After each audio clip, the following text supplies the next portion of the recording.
Saya kira Bapak Ibu semuanya sudah mendengar warning dari Sekjen PBB bahwa dunia menuju pada neraka iklim. Ngeri, neraka iklim. Pada pembukaan Rakornas Pengendalian Inflasi tahun 2024 dan Tim Pengendalian Inflasi Daerah atau TPID Award di Istana Negara, Jakarta pada Jumat 14 Juni 2024. Presiden Joko Widodo menegaskan pentingnya menghadapi ancaman kekeringan dengan serius kepada jajarannya. Beliau menekankan bahwa dampak dari kekeringan bukan hanya terbatas pada produksi pangan, tetapi juga dapat memicu kenaikan angka inflasi nasional. Presiden juga menginstruksikan langkah-langkah yang efektif segera diimplementasikan untuk mengatasi resiko yang ada. Kalau orang panas mungkin bisa masuk ke rumah, berteduh, tapi urusan pangan, hati-hati masalah ini. FAO mengatakan bahwa jika didiamkan seperti sekarang ini, nggak ada pergerakan apa-apa, 2050 dunia akan mengalami kelaparan berat. Ini yang harus direncanakan, diantisipasi sejak mulai sekarang. Karena diperkirakan 50 juta petani akan kekurangan air. Selain itu, Presiden Jokowi juga mengingatkan tentang potensi kekurangan air yang akan dihadapi 50 juta petani karena iklim yang semakin buruk.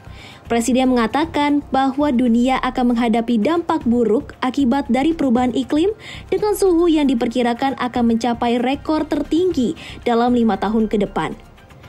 Organisasi Pangan dan Pertanian Dunia atau FAO memperkirakan akan terjadi kelaparan global pada tahun 2050.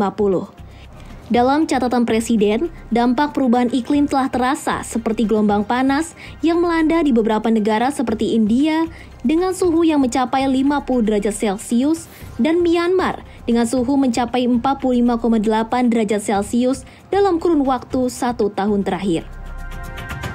Oleh sebab itu dalam 3 bulan ini Kementerian Pertanian, Kementerian PU sudah saya perintahkan bekerja sama dengan TNI, dan Panglima TNI dan Kodam-Kodam untuk secepatnya membangun pompa-pompa. Mungkin 20-an ribu pompa akan kita pasang di daerah-daerah yang memiliki produksi utamanya beras, tapi bukan hanya beras saja, utamanya beras. Pompa dari sungai, naikkan ke atas untuk mengairi sawah. Baik itu sungai besar maupun sungai sedang maupun sungai kecil, semuanya manfaatkan air. Jangan biarkan air terus masuk ke laut.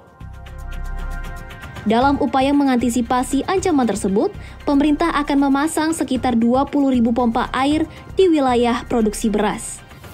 Presiden Indonesia meminta Kementerian Pertanian dan Kementerian Pekerjaan Umum dan Perumahan Rakyat atau Kementerian PUPR untuk segera menjalin kerjasama dengan TNI dalam pembangunan sarana tersebut dalam kurun waktu 3 bulan.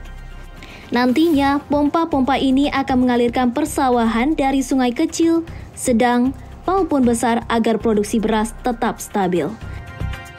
Tapi kita harus tetap waspada, hati-hati, tidak boleh lengah, tantangan ke depan tidak mudah.